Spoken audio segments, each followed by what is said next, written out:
Samsung Galaxy A53 5G. Ini adalah smartphone mid-range yang menarik sekaligus sebagai penanda langkah yang cukup berani dari Samsung. Hai semuanya, ketemu lagi bareng gue Ayu.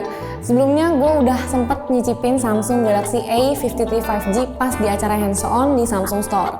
Dan beberapa hari juga gue akhirnya bisa beneran nyicipin HP-nya untuk jadi daily driver sementara gue. Ya sebenarnya sih gue ngarep ini bisa seterusnya punya gue.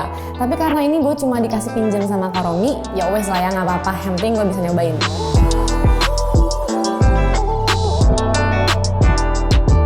Kalau dipikir-pikir, Samsung Galaxy A53 5G ini sebenarnya adalah HP mid to high yang menarik banget. Karena dia datang untuk meneruskan kesuksesan dari Galaxy A52. Gue sendiri udah nyobain HP ini jalan semingguan dan yes, memang ini HP enak banget, nyaman, dan juga aman buat kebutuhan harian gue. Kita mulai obrolin aja dari penampilannya dulu seperti biasa. Basically, Galaxy A53 5G ini secara bahasa desain mirip dengan generasi sebelumnya. Galaxy A53 5G ini datang dengan warna matte pastel yang anak muda banget. Kalau kita perhatiin detailnya, di bagian back cover ini ada sedikit modifikasi di bagian bump kamera, yang mana bikin tonjolan kamera A53 jadi lebih smooth. Untuk pilihan warnanya dia ada Awesome Peach, Awesome Light Blue, Awesome White, dan Awesome Black. Tapi kalau boleh saran, kalian kalau mau beli pilih warna terang aja. Putih atau peach sih keren. Kalau ini karena yang beli Kak Romi, katanya dia milih warna hitam biar nyocokin identitas dia aja. Secara kan dia cowok, bapak anak 3, ya udah hitam aja lah ya biar pantas, gitu sih katanya. Galaxy A53 5G sendiri punya backdoor berbahan polikarbonat karena finishingnya ini matte jadi termasuk yang nggak terlalu licin kalau dipegang. Terutama juga nggak bakal banyak keceplak yang namanya sidik jari.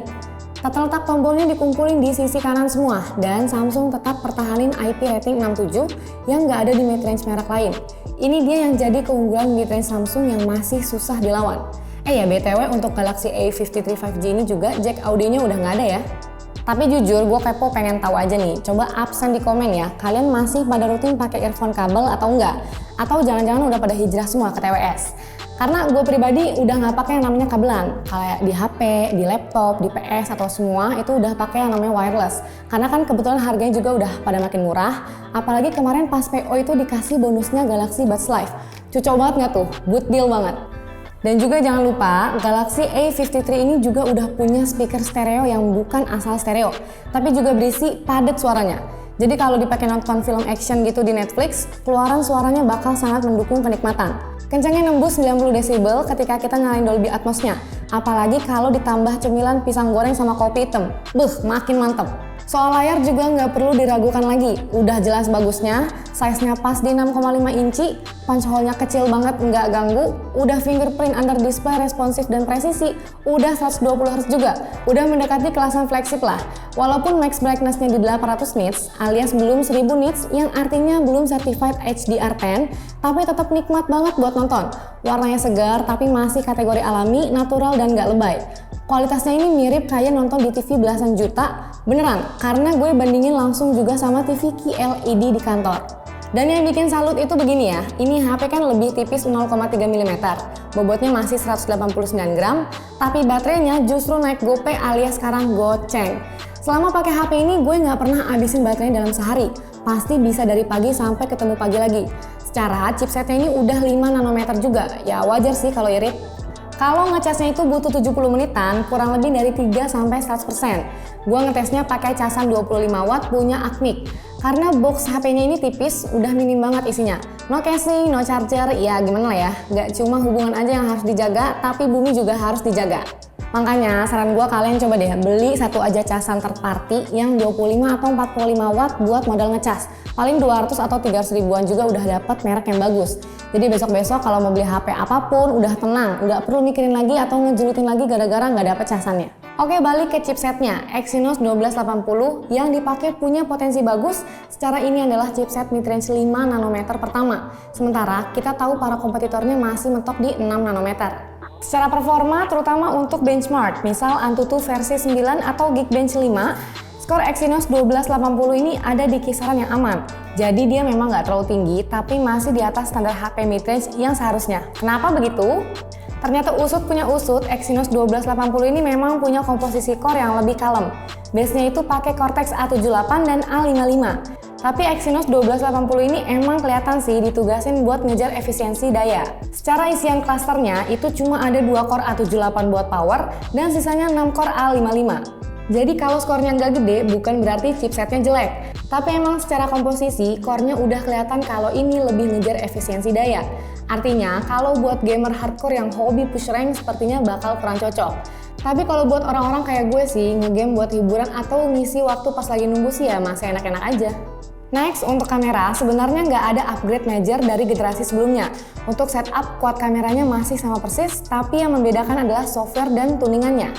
Misalnya di night mode, udah dimaksimalin yang mana hasil low light-nya lebih baik, minim noise, dan tetap sharp. Ya intinya kalau dari sektor kamera, kita bakal merasakan experience dan hasil yang kurang lebih sama menyenangkannya lah, seperti halnya HP-HP mid-range A series Samsung sebelumnya. Dan secara garis besar, kamera A53 5G ini bisa dibilang masih jadi salah satu yang paling aman, paling stabil di kelas mid-range, baik buat motret siang, malam, ataupun ngerekam video.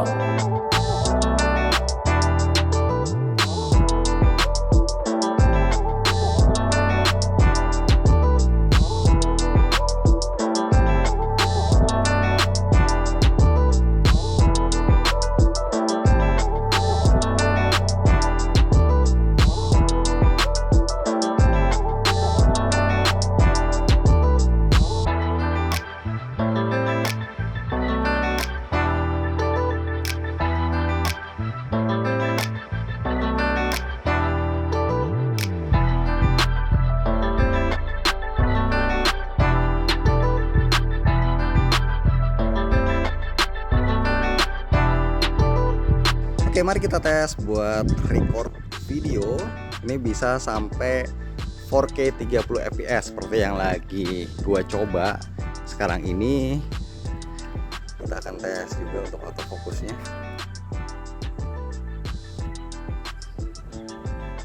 Cukup cepat ya. Sekarang kita coba di Full HD 60 fps.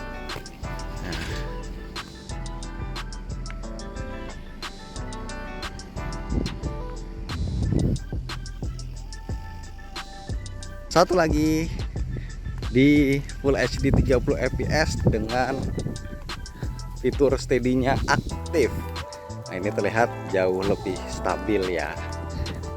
Tapi sekali lagi ini mentok di Full HD 30 fps. Nih gua udah lari ya. Cukup stabil rasanya. Mantap. Makanya bisa dibilang untuk saat ini A53 5G ini sebenarnya menarik dan punya potensi juga. Terutama buat chipsetnya karena biasanya yang namanya chipset baru itu optimalnya belakangan. Dan tentunya dari sisi Samsung sendiri sebagai yang bikin harus bisa nge-push developer apps dan game biar lebih cepat optimize si Exynos 1280 ini. Dan satu lagi, A53 5G ini adalah smartphone yang totally fresh dalam hal OS. Dia langsung datang ngebawain Android 12 dan dijanjiin bakal dapat update selama 4 generasi OS ke depan. Tentunya ini akan menjadi pertimbangan yang kuat buat kalian yang mau pakai smartphone dengan jangka waktu yang panjang. Jadi pakai A53 5G ini sampai 3 atau 4 tahun ke depan itu nggak masalah, nggak usah ganti-ganti, tahan godaan HP-HP baru, duitnya bisa ditabung buat jalan-jalan ke Kapadokia. Amin, yuk bisa yuk!